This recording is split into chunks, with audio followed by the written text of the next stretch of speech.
Good afternoon, boys and girls. You are welcome to Wanies Academy. You are welcome to our biology class for this session. Today, we'll be talking about cell structure. So at the end of this class, students will be able to define a simple cell. They will be able to differentiate between prokaryotic cells and eukaryotic cells. And they should be able to describe a generalized plant and animal cell. A cell is the structural and functional unit of life. So all life exists from a cell. So that is why one of the cell theory says that a life exists from a pre-existing cell. That is, for an organism to exist, the organism must have been birthed by a pre-existing cell. So the information for the structure and development of an organism is housed in its what? Nucleus, which is contained in the cell. So the cell is contained in all living organism or living material. We have two types of cells. We have the eukaryotic cells and prokaryotic cells. Eukaryotic cells are cells with a definite nucleus. Cells that carry a definite nucleus. Now, all plants and animals are known as eukaryotes, be they unicellular or multicellular. The amoeba, paramecium, iglina are unicellular animals, while the spirogyra and chlamydomonas can be said to be unicellular plants. While multicellular animals like the rat, the elephant, the papaya, etc., are multicellular eukaryotes because they have a definite nucleus. Prokaryotic organisms do not have a nucleus. The bacteria is a very good example of this. The bacteria is a single-celled microbe or microorganism. It is pathogenic in that it causes diseases. So it does not have a nucleus, but it contains small rings of DNA called plasmids. Moving forward, we will discuss the animal and plant cell as examples of eukaryotic cell. The animal cell is circular in nature. It is surrounded by the cell membrane. The cell membrane is an external protective layer or organelle of the animal cell. So that means the cell membrane protects all other organelles in the cell. All the living materials in the cell are known as protoplasm. The protoplasm of a cell contains all living materials. That includes the nucleus, the protoplasm, the ribosomes, etc.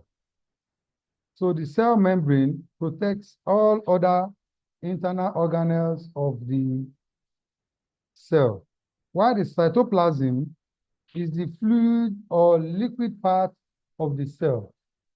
So all organelles in the cell are housed or are bathed in the cytoplasm. So the cytoplasm is mainly liquid in nature. It holds other components of what? The cell. Ribosome is the site of the cell where protein is synthesized. Protein is the cell organic material that enables good growth and development. Protein also aids in the replacement of worn-out tissues in the body. So protein is very, very necessary, very vital in the cell. Protein is synthesized or produced in the ribosome. Mitochondria is the site of cell respiration. That is where all phospholytic actions take place in the cell. Mitochondria serve as the powerhouse of a cell, where energy is derived or generated in the cell to carry out various metabolic functions of the cell. The nucleus is another important cell organelle. The nucleus carries genetic material. That means materials that serve as point of inheritance. Materials or traits that serve as what? A basis of inheritance where parents transmit, or which parents transmit to their offspring. The nucleus also controls all the activity of a cell. The plant cell also have some basic components like that of the animal cell. Cytoplasm, ribosomes, mitochondria, and nucleus are also components contained in the plant cell. But we have some differences between the plant and animal cell.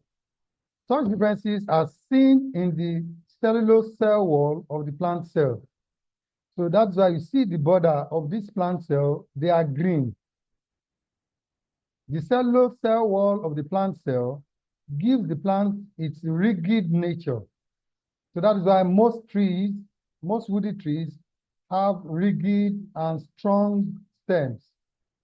So the cellulose cell wall of the plant gives the plant a rigid nature. So the cell wall also protects all other cell organelles in the plant cell. The plant cell also has a cell membrane. Then there is the chloroplast. The chloroplast is the site where chlorophyll is produced in the plant cell. Chlorophyll is utilized by green plants to manufacture their food.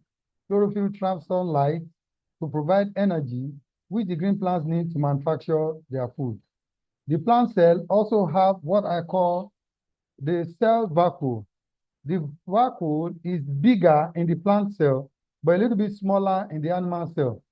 The vacuole is bigger in the plant cell because it is used as a storage of food material like the plant cell. The plant cell also have the chromosome, which carries DNA materials. The chromosomes are centered or housed in the nucleus. So these are the two basic examples of eukaryotes. So let's give a summary of what we discussed. We discussed about a cell being the structural and functional unit of life, that all the life of animals or plants or microscopic organisms depends on its cell. We have eukaryotic cells which have definite nucleus and prokaryotic cells which do not have a definite nucleus. So till we meet next time, we'll continue on our subsequent topics. Thank you for having me.